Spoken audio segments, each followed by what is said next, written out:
Hi guys, I'm here with your Bible reading. Hi Sandy, hi Rosie. Prayer requests and updates. Please continue to pray for Christopher Surback. There has been no change. And have not heard any new updates that has been good. He's still in critical condition.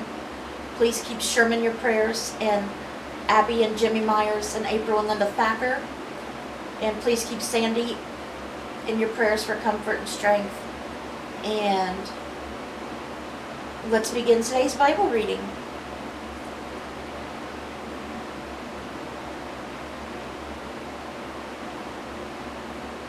Oh, and please keep Kelly Dickinson in your prayers for an unspoken prayer request. And my aunts Cindy and Pat are both doing better. I had you praying for them because they were so sick. They're both better, and they're both out running to the stores and everything now again, so God is great. Thank you guys for the prayers. Now let's keep praying and get these other people better, for God to get them better. Alright, our Bible reading today is where we left off yesterday, of course, and it is Matthew chapter 9, verse 18, reading through verse 38. And I like this in the King James Version the best because it goes into more detail, but we are reading in the New International Version. So I still think you guys will really enjoy today's reading. And they are referring to Jesus here when I say this first part here. Jesus raises a dead girl and heals a sick woman. While he, Jesus, was saying this, a synagogue leader came and knelt before him and said, "My daughter has just died, but come and put your hand on her, and she will live." Jesus got up and went with him, and so did his disciples. Just then, a woman who had been subject to bleeding for 12 years came up behind him and touched the edge of his cloak. She said to herself, "If I only touch his cloak, I will be healed." Jesus turned and saw her. "Take heart, daughter," he said. "Your faith has healed you." And the woman was healed at that moment. When Jesus entered the synagogue leader's house and saw the noisy crowd and people playing pipes, he said, "Go away. The girl is not dead, but asleep." But they all laughed at him. After the crowd had been put outside, he went in and took the girl by the hand, and she got up. News of this spread through all that region. And they all laughed at Jesus. I bet they were not laughing when that girl walked out. But in the King James Version, it goes into more detail. Like when she came back, when Jesus brought her back to life, he told her mother and them to get her something to eat. But just, little details that I just think it, makes it more, goes into more detail, makes it more personal. Okay, Jesus heals the blind and the mute. Jesus healed a lot of people. He's still healing people to this day. He's just not here in the flesh. Which we'll get into. You'll get into this here and this here. We'll get into that subject here in just a minute. As Jesus went on from there, 2 blind men followed him, calling out, "Have mercy on us, Son of David." When he had gone indoors, the blind men came to him, and he asked them, "Do you believe that I am able to do this?" "Yes, Lord," they replied. Then he touched their eyes and said, "According to your faith, let it be done to you." And their sight was restored. Jesus warned them sternly, "See that no one knows about this." But they went out and spread the news about him over all that region. While they were going out, a man who was demon-possessed and could not talk was brought to Jesus, and when the demon was driven out, The man who had been mute spoke. The crowd was amazed and said, "Nothing like this has ever been seen in Israel." But the Pharisees said, "It is by the prince of demons that he drives out demons."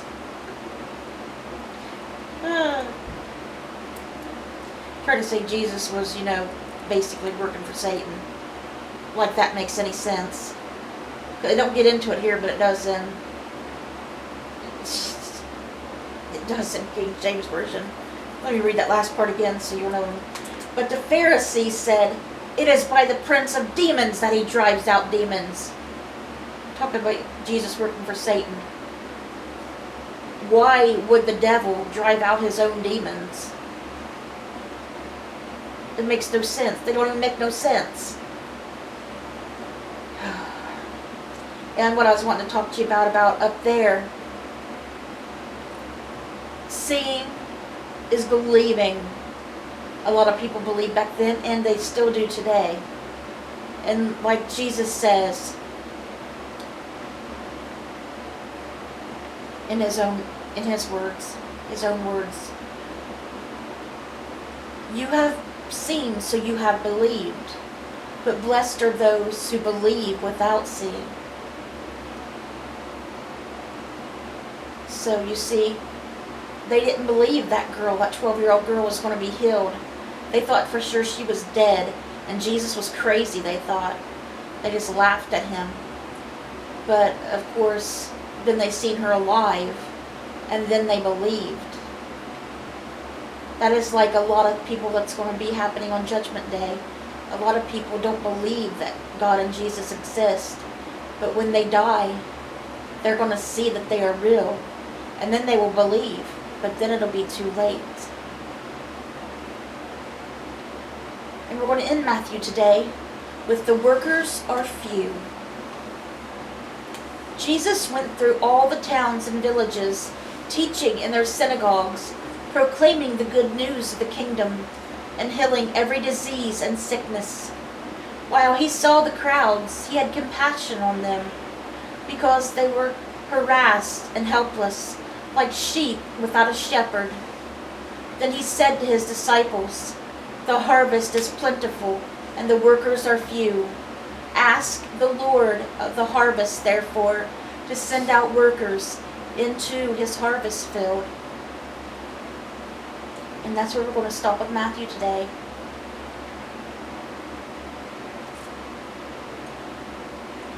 We want more people to spread the word, the good news, Can you imagine what it was like back then? When it was just getting started? The news of Jesus, why Jesus was still alive. Look how hard it is today to try to get people to believe in Jesus. A lot of people are just don't want to listen to you at all. And they want to fight tooth and nail how, it's all science and evolution and God doesn't exist. And just imagine what it was like back then.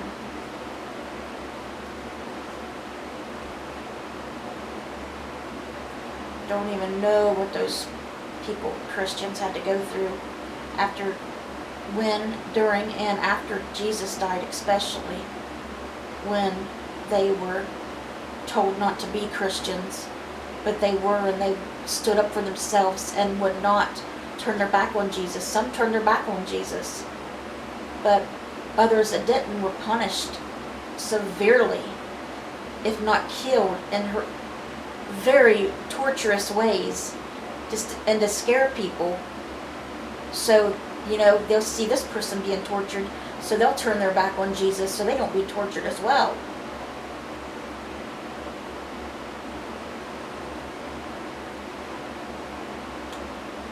But,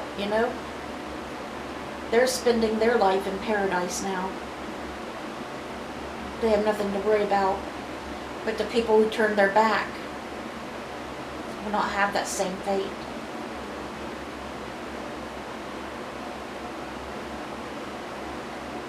They were being tortured and trying to get proven not to be Christian, trying to get them to turn their back on Jesus. That is Satan doing that, trying to get you to turn away from God. And he succeeded in a lot of the cases. Just like he succeeds today. But we have to stay strong, because if we all give in, Satan, he wins. But we can't let that happen. We love Jesus. We truly love Jesus. We know he's real. He's our brother. God's our Father. And we know we're going to be living with him soon. God's our maker. He's our Father. Without him, we would not exist. Why would we turn to that Satan? He is nothing but the biggest liar, the most evil thing there is. God is all good. All good. All good comes from God. All evil comes from Satan. Always remember that. When something bad's happening to you, someone you love, that's more than likely Satan that's Satan trying to get you to turn your back on God. And in other times, it's God testing you in a way, trying to get you to, for people that don't know him, to turn to him.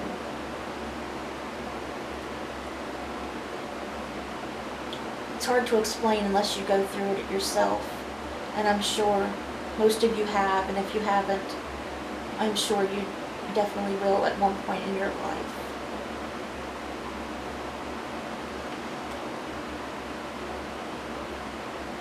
Sometimes it takes more than just a little nothing for you to get the point across to your children, you know what I mean? I'm referring to God and us. If he just lets us go on doing what we want without punishing us or correcting us, then, that's like a parent letting their child. Think of you and your child now. You letting your child do as they please and not correcting them. And you see how they turn out, how bad they turn out, and how disrespectful they are to you and stuff and don't care. And disrespectful to everyone else. And if you correct them and teach them right from wrong, then it's a totally different scenario. You're doing good. And that's what God does for us. Sometimes he has to correct us and punish us for the stuff that we do, to get us to know that what we're doing is wrong and that we need to turn to him and change our ways again. Okay guys, our psalm for today is Psalm 11. For the director of music of David. In the Lord I take refuge. How then can you say to me, flee like a bird to your mountain? For look, the wicked bend their bows. They seek their arrows against the strings. They shoot, to shoot from the shadows, at the upright in heart. When the foundations are being destroyed, what can the righteous do? The Lord is in his holy temple. The Lord is on his heavenly throne. He observes everyone on earth. His eyes examine them. The Lord examines the righteous, but the wicked, those who love violence, he hates with a passion. On the wicked he will rain fiery coals and burning sulfur. A scorching wind will be their lot. For the Lord is righteous, he loves justice. The upright will see his face. Okay guys, that was Psalm 11 for the director of music of David. And we're ending today's Bible reading with Proverbs, which is Proverbs chapter 3, verse 11 and 12 today. And they say,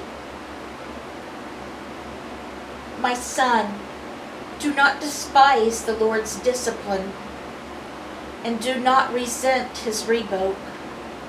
because the Lord disciplines those he loves. As a father, the son he delights in. Like I was just telling you guys, now you hear it